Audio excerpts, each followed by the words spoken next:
Conheça o programa rsmaisrenda.com.br da CMPC e saiba mais. Quem planta eucalipto colhe mais segurança, mais produtividade. CMPC, viva o natural. E agora o corte, gurizada. Baldacinho!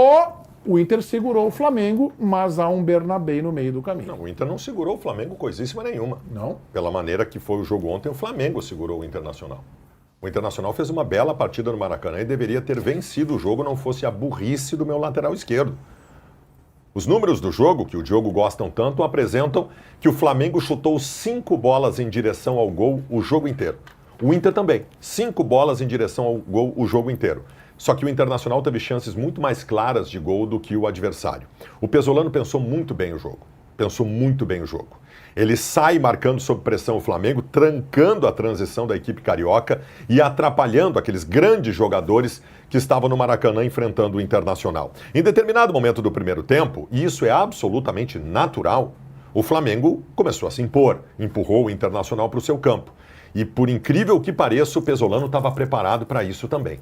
O Pesolano sabia que em algum momento da partida o Flamengo ia pressionar. O Flamengo ia anular algumas coisas que faziam do Internacional melhor no jogo e a ele, Flamengo, ser protagonista. O Inter, repito, estava preparado para isso. Porque o Inter tinha uma jogada de saída com muita velocidade a partir do momento em que o Flamengo se impusesse no Maracanã. E foi num desses lances, no pior momento do Inter no jogo, entre os 35 e 45 do primeiro tempo, o Inter faz o seu gol. Numa saída em velocidade, numa roubada de bola do Ronaldo e com a transição qualificada que foi feita, o Borré fez aquele belíssimo gol lá na frente. No segundo tempo não foi muito diferente, o Inter acumulou chances de gol. O Inter teve pelo menos, jogando por baixo, mas por baixo mesmo, o Inter teve 3 chances inacreditáveis de gol desperdiçadas. O Flamengo não teve isso.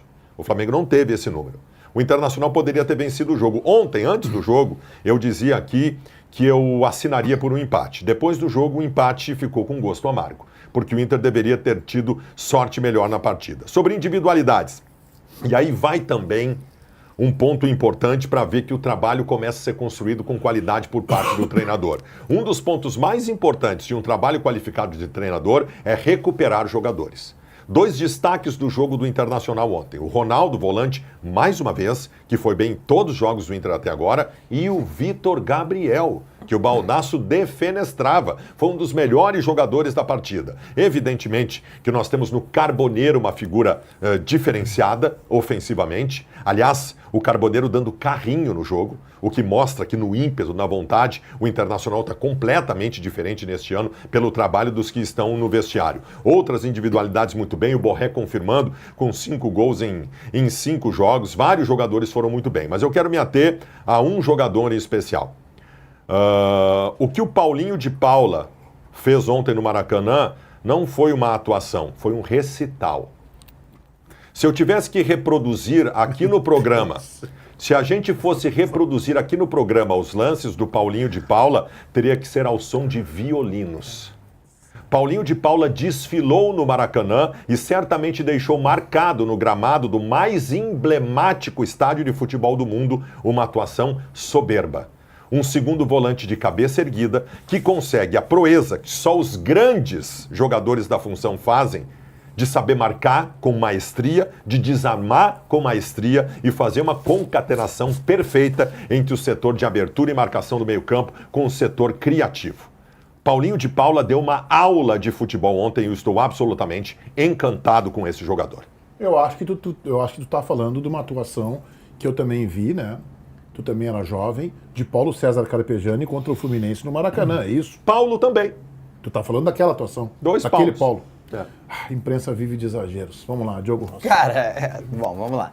O Inter fez uma grande partida, com defeitos, como vários times do Brasil nesse início de temporada estão fazendo, mas fez uma grande partida. Acho que o Inter tem um grande reforço em 2026, que chama-se Paulo Pesolano. Ele é um belíssimo treinador, tem se mostrado, né, um belíssimo treinador até aqui. A gente tinha falado muito que no Clássico Grenal, o grande mérito do Clássico havia sido o trabalho de entendimento do adversário e feito o que ele fez. Foi o que ele fez ontem. Ele entendeu o adversário, as fragilidades que o Flamengo tem apresentado nesse momento, e aqui é o grande mérito da tese do Baldasso do ano de ontem, que se existia um momento em que o Inter poderia fazer um enfrentamento com o Flamengo, era o de ontem, e o Inter fez. Sendo soberano em várias partes do primeiro tempo, especialmente, eu achei que o Inter jogou muito bem. No segundo tempo, era praticamente que natural o que aconteceu, né? O Flamengo teve a bola na maior parte do tempo, tentou, de todas as formas, chegar até o empate, e depois, quem sabe, a virada, se fosse possível, né? Só chegou ao empate no que eu considero um dos lances mais burros que eu já vi recentemente, né? E, curiosamente, no ano passado, o lance mais burro também foi protagonizado pelo Bernabé, né, que é o pênalti em cima do jogador do Bahia, e ontem o pênalti em cima do jogador do Flamengo. Cara, jogador de ataque, atacando para trás, tu não faz o que o Bernabé fez, né? Ele foi muito burro.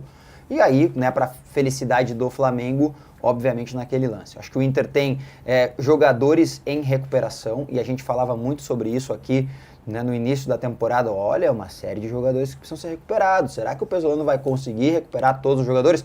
E, curiosamente, a maioria deles ele tem conseguido recuperar até aqui. Ronaldo é um deles, Borré, sem sombra de dúvidas, é outro. Paulinho Paula fez uma belíssima partida ontem. Eu não acho que tenha sido uma partida de Paulo César Carpegiani, como foi citado aqui pelo Baldasso, mas acho que ele fez uma bela partida, né, jogando em duas funções, né, mais por dentro, depois do segundo tempo um pouco mais aberto pelo lado direito, tentando dar o escape que o Inter tentava ter. E o Carboneiro, até aqui, Meneghetti, tem feito valer os 4 milhões que o Inter investiu nele, tá? Tem feito valer os 4 milhões que o Inter investiu nele nesse início de temporada. Bagé. Cara, eu sou um privilegiado. Vocês me pagam pra mim ficar 1 hora e pouco aqui, cara. Aproveitando, porque... Só quero respeito. Não, eu te respeito, eu vou além, eu te amo, já te falei isso várias vezes. Já ouvi de ti isso também e sei que é sincero. Não tem como não amar o Baldasso, cara. Porque o Baldasso é brilhante comentando, sempre teve muita facilidade para colocar as ideias. E aí quando tu acha que ele tá levando para uma coisa séria, eu fiquei imaginando o Paulinho Paula com o violino em cima do pescoço, do ombro ali. Claro que ele está jogando bem, mas é um exagero do Baldasso. Mas o exagero do Baldasso, acho que ele está muito nutrido pelo tamanho do resultado. Eu era um daqueles que imaginava que ontem, até pela necessidade do Flamengo, o Flamengo ia sapecar o Inter, não foi isso. O Diogo fala do Pesolano, para mim o Pesolano, ele em pouco tempo, assim, com um time que tem menos qualidade do que o ano passado, eu acho que ele chama mais atenção, tá? Pelas coisas que ele está fazendo. Ele é um cara que pensa o jogo o tempo todo, ele tem as ideias já fixas dele.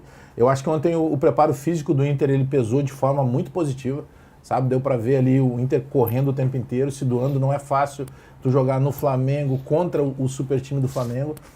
Acho que tem 2 jogadores que eles vão causar muita dor de cabeça pro torcedor do Inter ao longo da temporada e já causaram na temporada passada. Um é o Bernabé, sem dúvida nenhuma. O Bernabé, quando joga de lateral, a gente diz que ele tem que jogar de ponteiro. Quando põe ele de ponteiro, a gente diz que ele tem que jogar de lateral. Não é a primeira vez que ele comete pênalti infantil e sem necessidade. Então ele vai continuar fazendo. Outro é o Rocher, tá? O Rocher, ontem, teve momentos que ele tava louco para entregar o gol. Louco. Na saída com os pés, né? Na saída com os pés. Mas 2 ou 3 vezes. Tem uma que ele sai ali no meio círculo, ali naquele quarto de círculo da grande área, que por muito pouco... O Everton também fez uma pataquadinha ontem, né? Também porque fez. Não são caras para jogar com os pés. Tem uma outra saída de bola do Rocher. Ele salvou uma também. Não, mas eu acho que... Bom, esse é o papel do goleiro. O que eu tô falando é no além. A gente não espera que ele é bom goleiro. Tem uma disputa de bola que ele faz com o Vitor Gabriel, que de novo, ele vai acertar a bola e acerta o nocaute. Ele tá saindo errado. Mas eu acho que são jogadores que já vinham tendo algum problema. E o Carboneiro, até no lance do gol ontem, quando ele faz a ligação... Poxa, ele vai por dentro, que normalmente ele está acostumado, ele jogando lá pelo extremo. Olha, gostem ou não, mas ele vem sendo a grande luz esse início de temporada do Inter. Né? Eu vou ir para um lado lúdico hoje na minha análise aqui, porque eu vou compartilhar com vocês um pouco do bastidor. Todos nós temos estes pecados. E esse pecado é gostoso de cometer. O JB, por exemplo, aqui, o ano passado, quase transformou o Dodi no Batista. Eu me lembro do Antônio Carlos Maineri, lá no antigo Jogo Aberto, na Bandeirantes, falando da paixão dele, que era o Cláudio Pitbull. Ele falava do Pitbull como se fosse o Lewandowski. Eu também. Eu uma vez citei que a seleção brasileira tinha que olhar para o Ramiro. O Pedro Henrique, atacante do Inter, eu quase transformei no Robben.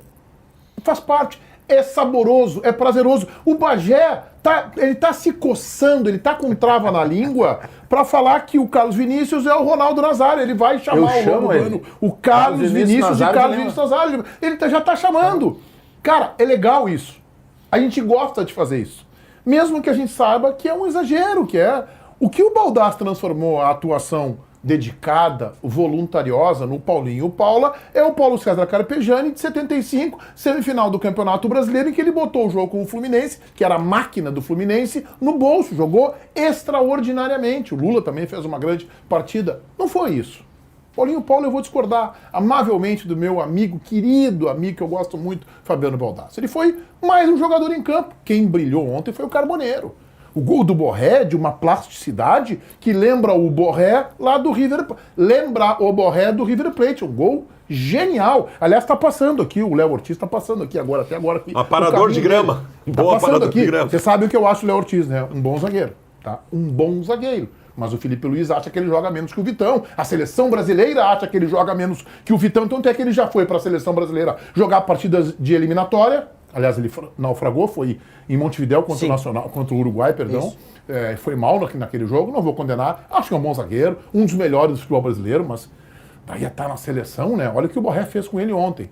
Então, Paulinho Paula foi um jogador voluntarioso, dedicado, importante, mas quando precisou do refino técnico para concluir, ele quase acertou o bondinho que estava lá atrás, lá passando. Mas aí, se ele também sabe chutar gol, ele é o Tony Kroos, né, o Meneghetti?